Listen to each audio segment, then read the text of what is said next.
Año 1956, el Dr. John Barken Adams es arrestado acusado de la muerte intencional de una de sus pacientes, y un año más tarde se descubre su posible relación en la muerte de más de 163 pacientes bajo circunstancias misteriosas.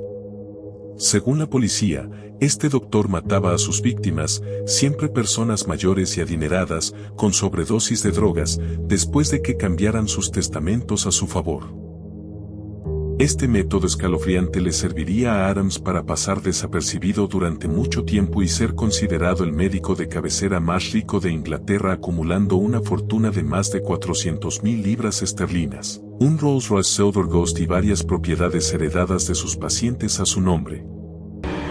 Esta es la historia del médico de muerte, que hacía que sus víctimas le dejen sus bienes como herencia. John Barken Adams nació en 1899 en Randalstown, Irlanda. Creció en el seno de una familia perteneciente a los Hermanos de Plymouth, una secta protestante profundamente conservadora y austera. Desde pequeño, se le inculcó una religiosidad estricta. Tras estudiar medicina en la Universidad de Queen en Belfast, Adams no destacó por ser un estudiante brillante. De hecho, sus profesores lo describían como un alumno mediocre y torpe. Sin embargo, poseía una habilidad sobresaliente. Una capacidad social asombrosa para adular, adormecer y fascinar a personas mayores. En 1922, con apenas 23 años, Adams decidió instalarse en Eastbourne. La ciudad era una mina de oro para un médico privado. Cientos de viudas ricas vivían en grandes casonas con sirvientes, aquejadas de dolores crónicos, soledad y depresión. Adams entendió el negocio de inmediato. No trataba a sus pacientes como un médico convencional en una consulta fría. Él visitaba sus casas, tomaba el té con ellas, les leía versículos de la Biblia, escuchaba sus lamentos y, sobre todo, les prometía algo irresistible, una vida libre de dolor. El Dr. Adams comenzó a recetar dosis masivas de morfina, heroína y barbitúricos a pacientes que solo padecían dolencias menores o insomnio. Los familiares notaban cómo, al poco tiempo de empezar el tratamiento con el Dr. Adams, los ancianos caían en un estado de letargo constante. Perdían el contacto con el mundo exterior, su capacidad mental se nublaba y dependían única y exclusivamente de la jeringa de su médico. Con la mente de los pacientes nublada por las drogas. El Dr. Adams solía sugerirles amablemente que ajustaran sus asuntos legales para evitarle problemas a la familia. Misteriosamente, los abogados locales comenzaban a redactar nuevos testamentos. El Dr. Adams no se avergonzaba. Aceptaba todo, desde cubiertos de plata y obras de arte, hasta abrigos de piel, fajos de billetes y automóviles Rolls Royce. Cuando los familiares lejanos intentaban visitar a los enfermos, Adams les prohibía la entrada con la excusa de que necesitaban reposo absoluto. Pocos días después, el paciente entraba en coma y fallecía. Como Adams era el médico de cabecera, él mismo firmaba el certificado de defunción. La causa de muerte siempre era la misma. Causas naturales, o falla cardíaca por edad avanzada. Inmediatamente después, ordenaba la cremación rápida del cuerpo, destruyendo así cualquier posibilidad de realizar una autopsia o un análisis toxicológico. Durante más de 3 décadas, el plan funcionó sin fisuras. Entre 1946 y 1956, Adams fue beneficiario en al menos 132 testamentos de pacientes a los que atendió en sus últimos días. La fortuna que acumuló era inmensa. Poseía una de las propiedades más lujosas de Eastbourne y una colección de vehículos de alta gama que dejaba boquiabiertos a sus vecinos. Pero la avaricia desmedida siempre deja huellas. Y el caso que desencadenaría su caída comenzó en 1948 con la llegada de una paciente adinerada, la señora Edith Alice Morrell. La señora Morrell era una viuda adinerada de 81 años que había sufrido un derrame cerebral parcial. Estaba paralizada de un lado, pero mentalmente lúcida. Adams asumió su cuidado de inmediato. Su tratamiento, inyecciones diarias de morfina y heroína. En cuestión de meses, la anciana se volvió completamente adicta a los estupefacientes administrados por el médico. Sin embargo, las enfermeras privadas que cuidaban a la señora Morrell las 24 horas del día comenzaron a notar irregularidades aterradoras. Registraron en sus cuadernos de bitácora que el Dr. Adams administraba dosis gigantescas de droga, muy por encima de lo médicamente seguro. Cuando las enfermeras cuestionaban las dosis, Adams las reprendía agriamente. En 1949, la señora Morrell cambió su testamento. Le cedió a Adams un gabinete de roble antiguo, piezas de plata y su lujoso automóvil Rolls-Royce Silver Ghost. Poco después de firmar la modificación del testamento, el estado de salud de la señora Morrell se deterioró drásticamente. El 13 de noviembre de 1950, la anciana cayó en un coma profundo tras una inyección de Adams. Falleció esa misma noche. Como era su costumbre, el Dr. Adams presionó a la familia para acelerar la cremación. Sin embargo, cometió un error administrativo en el formulario oficial de cremación, declaró bajo juramento que no tenía ningún interés financiero en la muerte de la difunta, omitiendo deliberadamente que la anciana le había dejado un Rolls Royce y valiosas antigüedades. La muerte de la señora Morrell no fue la única. En los años siguientes, otras muertes levantaron las alarmas en el pueblo. La muerte de la señora Gertrude Haller y su esposo en intervalos sospechosamente cortos hizo que los rumores dejaran de ser murmullos para convertirse en gritos. La gente en Eastbourne empezó a hablar en voz baja de un médico de la muerte. Las historias llegaron finalmente a oídos de la policía local. Pero al ver la magnitud del sospechoso y las personalidades involucradas, la policía de Eastbourne tomó una decisión inédita: llamaron a la oficina más famosa de investigación criminal del mundo. Scotland Yard entró en escena. En agosto de 1956, el detective superintendente Herbert Hannam, uno de los investigadores más astutos de Scotland Yard, llegó a Eastbourne. Lo que descubrió en pocas semanas horrorizó a los altos mandos de la policía. Hannam no se limitó a investigar una sola muerte. Entrevistó a farmacéuticos locales, enfermeras, abogados y familiares de pacientes fallecidos.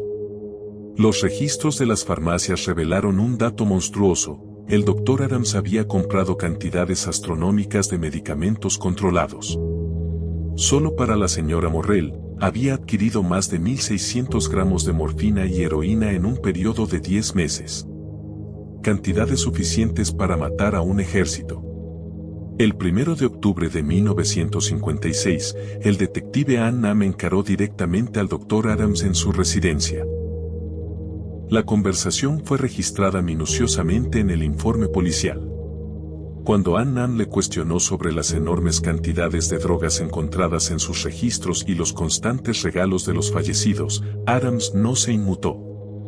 Con una calma escalofriante y una sonrisa condescendiente, dijo una frase que pasaría a la historia de la criminología: facilitar la salida de este mundo a personas ancianas y que sufren no es un crimen.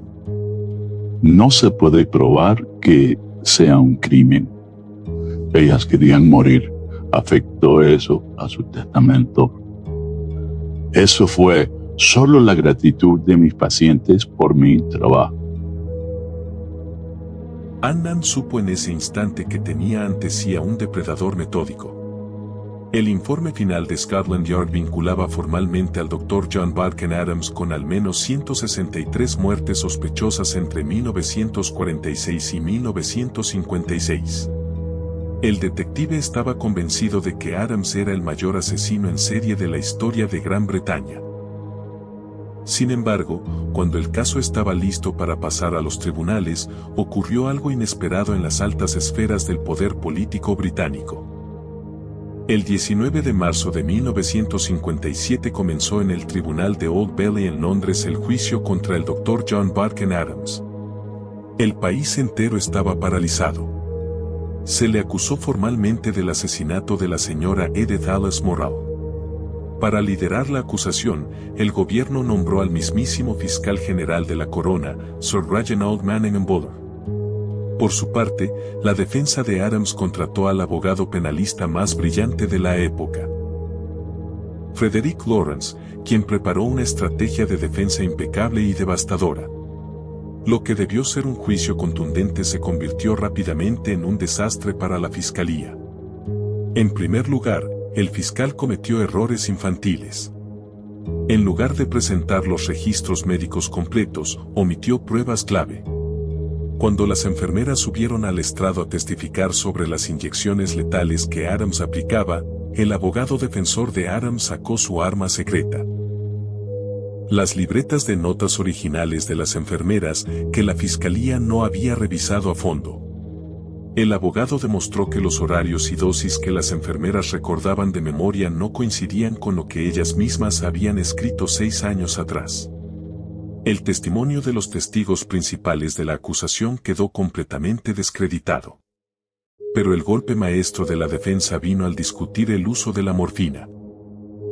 El abogado de Adams argumentó que el médico no buscaba matar a la paciente, sino aliviar su sufrimiento insoportable, y que, si la dosis acortaba su vida, era un efecto secundario no deseado, pero médicamente justificado. El juez del caso, Lord Patrick Devlin, aceptó esta tesis y pronunció una instrucción al jurado que cambiaría para siempre la medicina legal en todo el mundo. Estableció el principio del efecto. Si un médico administra un tratamiento con el objetivo primordial de aliviar el dolor, y dicho tratamiento acelera o causa incidentalmente la muerte del paciente, el médico no es culpable de asesinato. Tras solo 44 minutos de deliberación, el jurado dictó su veredicto: no culpable. John Barken Adams salió del tribunal como un hombre libre del cargo de asesinato. Aunque la fiscalía tenía expedientes listos para juzgarlo por la muerte de otras víctimas, insólitamente el fiscal general retiró todos los cargos adicionales mediante un recurso legal poco común llamado nolle prosequi.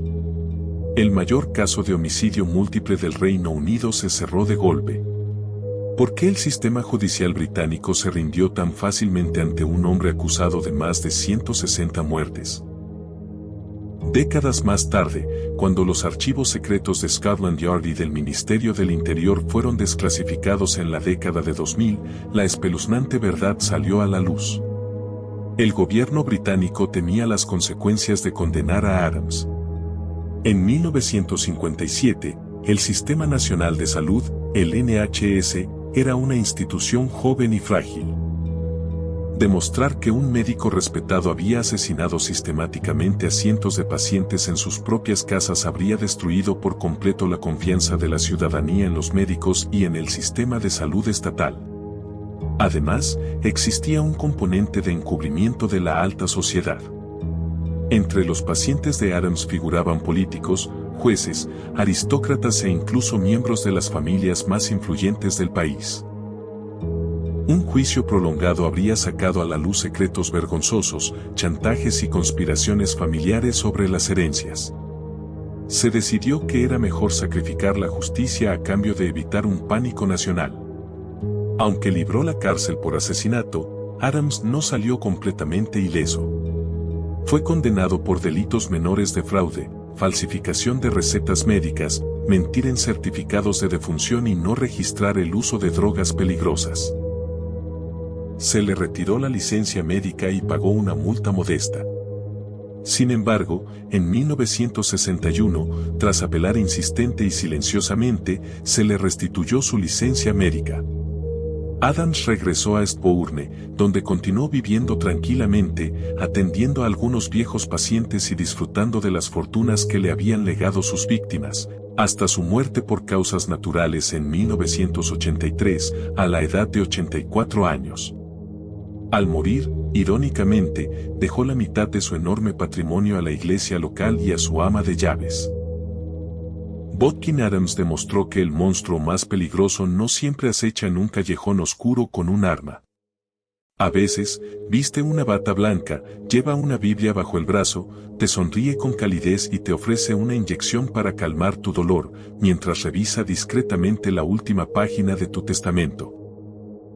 Si te ha fascinado esta historia real sobre los oscuros secretos de la medicina y la justicia, no olvides darle un me gusta a este video, suscribirte al canal y activar la campana de notificaciones para no perderte nuestros próximos videos. Déjame en los comentarios, ¿crees que Adams fue protegido por el gobierno o que realmente hubo una falla imperdonable en el proceso judicial? Nos vemos en el próximo video.